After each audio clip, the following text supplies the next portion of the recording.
How to lock and unlock your Bank of America debit card.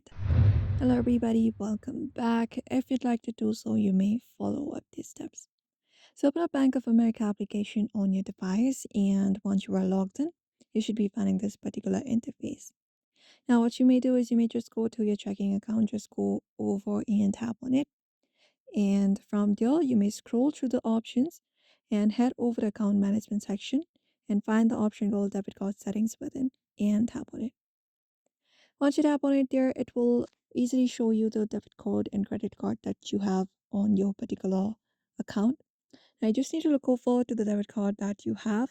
And once you head over there, you will be finding lock, replace, and set limits option. Now, if you'd like to lock the card, you can basically tap on the lock option and confirm it. You can confirm that you would like to lock your card.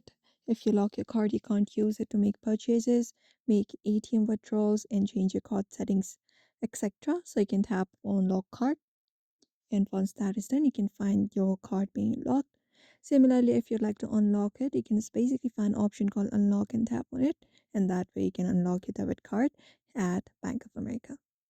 So if you'd also like to lock or unlock your debit card on Bank of America, it is pretty easy. You may follow up these steps. So I hope this information was helpful. Give it a thumbs up and subscribe for more tips and tutorials.